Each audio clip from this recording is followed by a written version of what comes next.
Hello again, YouTube. It's Urban Knight. Today I'm doing a quick tabletop review on the Springfield Milspec full-size 1911. I've shot many 1911s. I've gone through Kimbers, Taurus, of course Springfield, Smith & Wesson, and I always come back to Springfield when I actually have a 1911 that I want to keep. Alright, go ahead and open this up real quick.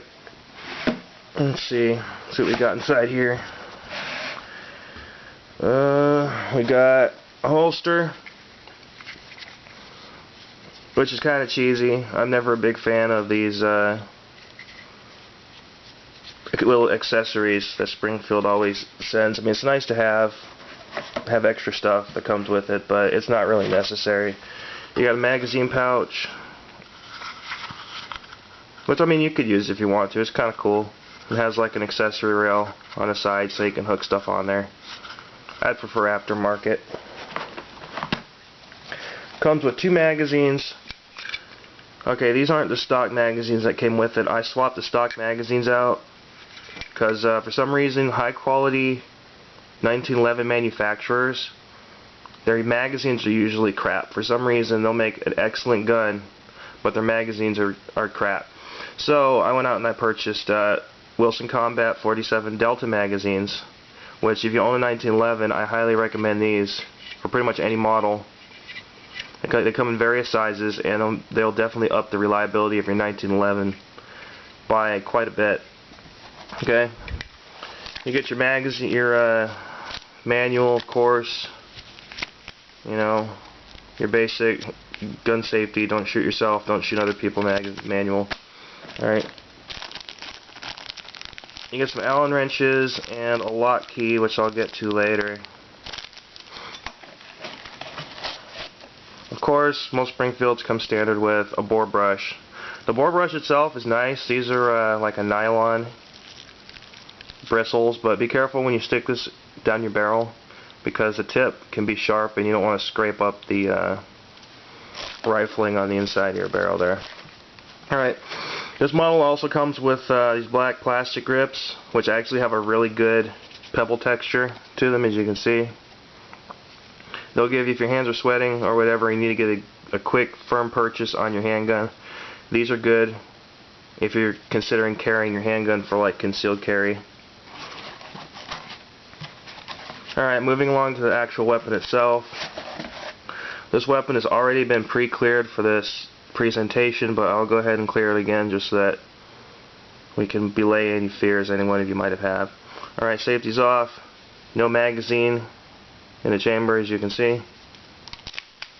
Lock the slide back to the rear. As you can see, I'm not going to stick my finger in there, but there's no round in the chamber. Alright. Weapon's clear. Okay, ladies and gentlemen, this is the Springfield Milspec 1911 finished in stainless steel. I've put approximately 500 rounds through this weapon, which is the basic break-in requirement. Of course, when breaking a 1911, you can expect, several fails to feed, fails to eject, that kind of stuff, as the parts actually mate to each other. I put 500 rounds through this without actually cleaning it, and to the end, it was getting pretty gooey. It was getting cruddy. It was running kind of badly, but it's completely understandable. I wasn't using the highest quality ammo, and I wasn't really expecting it to run that well. But it performed okay. It was it had several malfunctions, but that's understandable because it was all gummed up. But when I brought it home, I took it apart, I cleaned it, and put it back together, oiled it, lubed it, took it out and shot it again, and it fired 100%, which tells me that this is a very high quality firearm, and if you maintain it correctly and maintain it properly, this will function when you need it most. Okay, this is the standard 5-inch model, as you can see. It's a beast, it's a brick. It's heavy. It's not a lightweight pistol. If you're looking for a handgun for concealed carry day in and day out, some people, not everybody, a few people would choose something like this and carry it day in and day out. For the majority of us, we'll carry it maybe for about a month, then you'll get tired of, you know, it pulling your pants down, and you'll probably put it up in your closet and go move on to something lighter. This is chambered in 45 ACP, so it is basically a hand cannon, semi-automatic. These magazines hold 8 rounds plus 1 in chamber, which gives you a total capacity of 9 if you carry it at full capacity, which I don't. I carry it at 8. It doesn't have a lightened hammer. It has a spurt hammer, combat hammer, as you see, because it is a mil-spec model. The finish on this handgun is very, very, very good.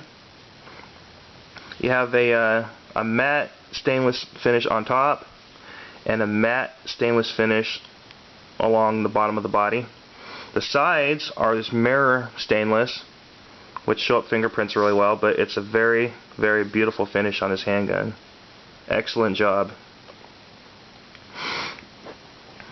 It's not that expensive. I paid about less than $800 out the door for this. I think I paid like $745 out the door for this off of bobsgunshop.com. The sights, as you can see, they're not the low profile combat sights that you're going to find on the GI spec model of this gun. They're a little bit higher profile, and you get a lot better field of view, a lot better aiming capability with this one right here. There are tritium night sights that you can purchase for this gun. I haven't gotten around to it yet, but I probably will here in the near future. Alright.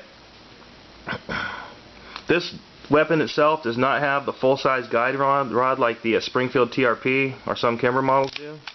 As you can see, this is a mil-spec model, so it's going to have the split guide rod in there.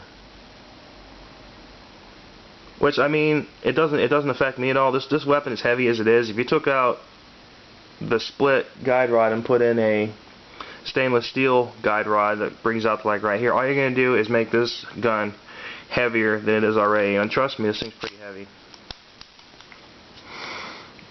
I carry this on occasion when I feel like it. It's a very, very beautiful gun. The rosewood grips look great with the stainless steel, so I keep those on. Even when I'm carrying it, I don't put these on here. I just think they look kind of cruddy. So I stick with the rosewood grips because they look really nice.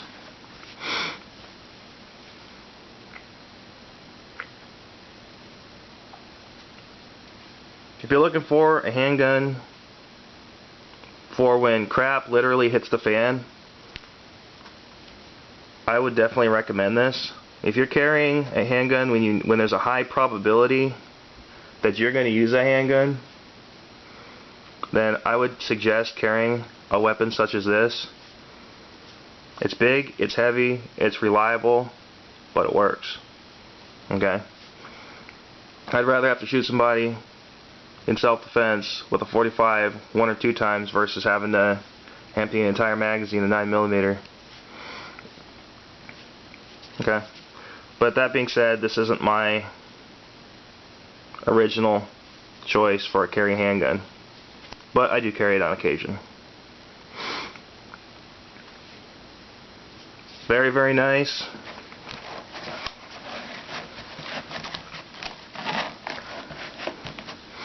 If you have any questions or comments about this quick review I did, feel free to subscribe or comment.